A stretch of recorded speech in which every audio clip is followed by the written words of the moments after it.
Et bonjour, aujourd'hui on se retrouve pour l'analyse tactique du match Italie face à la Turquie, où l'Italie l'a remporté facilement 3-0 face à la Turquie. C'est vrai qu'on s'attendait à une autre confrontation, on s'attendait à une autre bataille, malgré les matchs de préparation difficiles des Turcs, notamment avec une victoire difficile face à l'Azerbaïdjan, un match nul face à la Guinée. On s'attendait quand même plus de cette équipe de la Turquie.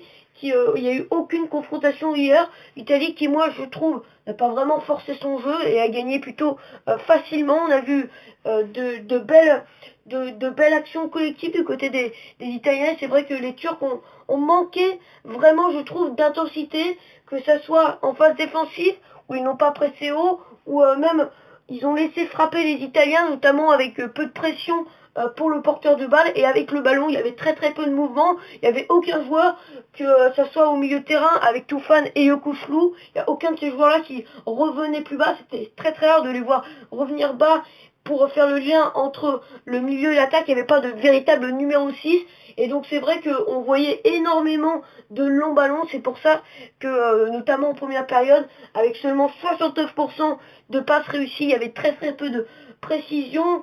Les Turcs avec le ballon jouaient plutôt à la one again, avec de très longs ballons. Des fois ça arrivait, des fois ça arrivait pas, et c'est vrai que ça manquait de précision, alors que les Italiens, eux, posaient bien le jeu, ils avaient de longues séquences avec le ballon.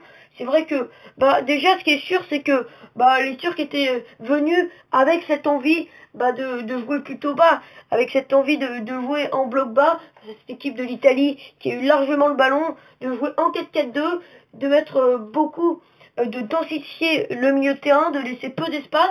Ça avait marché en première période, où les Italiens n'avaient pas marqué. Les Turcs avaient tenu, les Turcs étaient bien en place, mais avaient quand même tiré à 0 reprises. C'est vrai que les Turcs, ils ont vraiment mal joué. Ils ont vraiment mal joué leur coup avec le ballon. Ils ont vraiment eu du mal à construire avec le ballon. Ils ont eu du mal à avancer. Et souvent, ils perdaient très vite le ballon. C'est vrai que par exemple, une équipe comme Villarreal, qui vient de Ligue Europa, elle jouait plutôt bas, mais quand elle avait le ballon, elle ne leur donnait pas tout de suite. Alors que les Turcs, à chaque fois qu'ils avaient le ballon, ils redonnaient tout de suite le ballon aux Italiens. Alors déjà, ce qui est intéressant du côté italien, là on voit ce schéma de jeu avec un schéma asymétrique de base. L'Italie est schématisée en 4-3-3. On voit un schéma asymétrique où l'Italie se transforme en une sorte de 3-2-5 en phase de possession, comme c'est le cas à Manchester City. Et là, regardez, j'ai mis une petite flèche pour Florenzi. Florenzi qui reste un peu plus bas, qui propose des solutions à Bonucci et à Chiellini. Et donc, il crée une sorte de défense à 3. Là, on voit donc Yashishi et Wilmats qui est juste devant les deux milieux de terrain italiens, Jorginho et Locatelli, qu'on peut voir se déplacer sur le côté. Là, on voit Yashishi qui a une sorte de marquage duel, pas vraiment de marquage duel, mais des fois, il vient gêner les Italiens, notamment Jorginho et Locatelli, qui étaient vraiment les deux joueurs à la création. La Insigne, qui est très intéressant, il a fait vraiment mal à cette défense de la Turquie, où notamment il a fait pas mal sortir les Turcs. Avec le problème, c'est qu'il n'y avait pas de véritable marquage du duel. Notamment là, on voit c'est Çelik qui sort sur Insigne. Des fois, on voit que c'est Soyuncu, Demiral, excusez-moi. On a vu aussi Yokuşlu ou Toufan. Et donc c'est vrai qu'il a fait vraiment très mal par ses déplacements. Et là, regardez, l'attaquant turc, et il a des mètres de retard sur le latéral italien. Des fois, il fallait vraiment suivre pour l'ailier.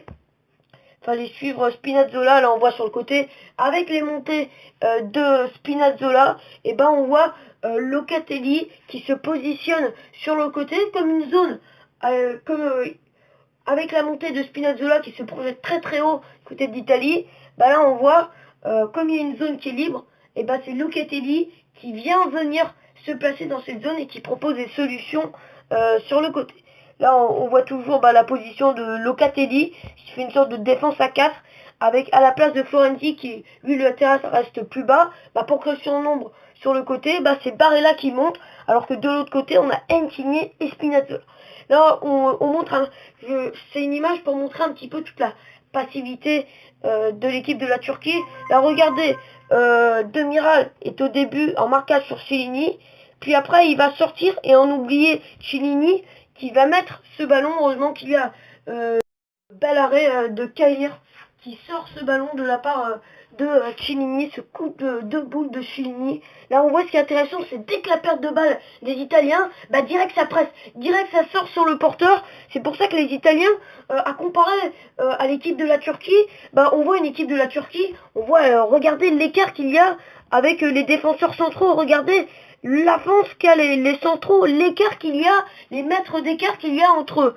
Les attaquants turcs qui sont vraiment très très bas, c'était vraiment un bloc bas hier côté turc, et les joueurs italiens, il y a beaucoup de mètres d'écart, alors que c'est complètement différent côté des Italiens qui, dès la perte de balle, et ben ils pressent haut, ils essayent de s'installer, et là on voit c'était passé, et c'est vrai que par contre, l'équipe de la Turquie était très très disciplinée. Là on voit notamment les replis défensifs de Çalhanoğlu, de Yachichi, ou même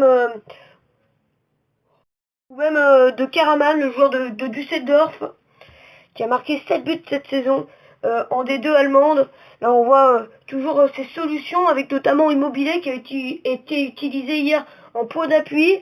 On voit Barella qui se projette vers l'avant, Insigne qui fait sortir Çelik. Et là ce qui est intéressant, c'est que on voit il y a pas mal de marquages duels sur les côtés, parce qu'il y avait deux joueurs sur les côté italien, il y avait Insigne et Spinazzola. Et là regardez, on voit Karaman qui est sur Spinazzola, ça lui demande un effort fou pour l'attaquant de Düsseldorf qui joue en Bundesliga la saison dernière.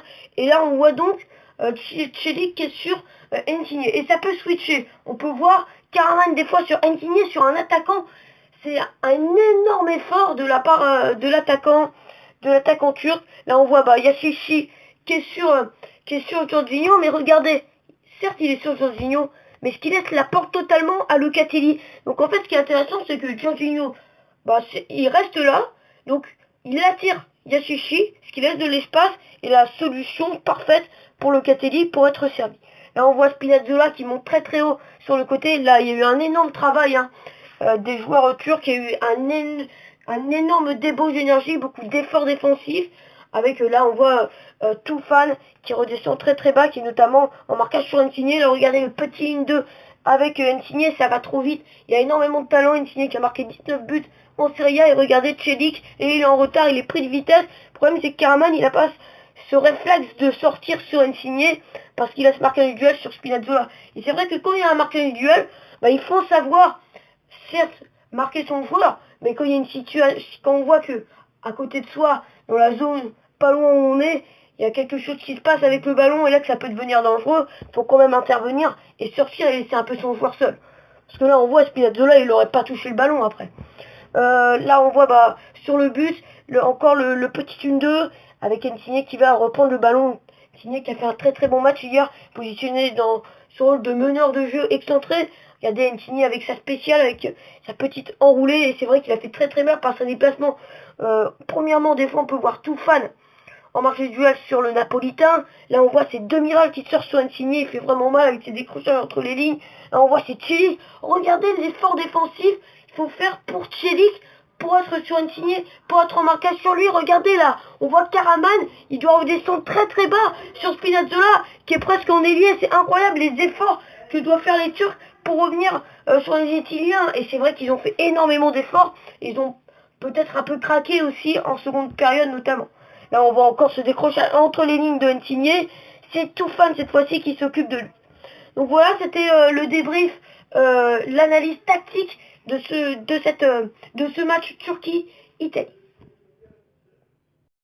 Donc en conclusion, les Turcs, avec cette envie de laisser le ballon aux Italiens, ils ont énormément souffert, et l'Italie a été très très bonne à l'utilisation du ballon, s'est créé beaucoup d'occasions, notamment les Turcs se sont beaucoup remis à son gardien de but. Ils ont énormément souffert avec cette envie de jouer bas. Il a fallu notamment sur les défenseurs, sur les latéraux, et notamment aussi sur les milieux de terrain, notamment sur les ailiers, il a fallu vraiment une énorme débauche d'énergie, beaucoup d'efforts défensifs, et une énorme débauche d'énergie, et vraiment des retranchements, se mettre dans leur retranchement avec énormément d'efforts défensifs, beaucoup de courses, Et c'est vrai qu'ils n'ont pas réussi à tenir 90 minutes face à ces équipes de l'Italie qui leur ont privé de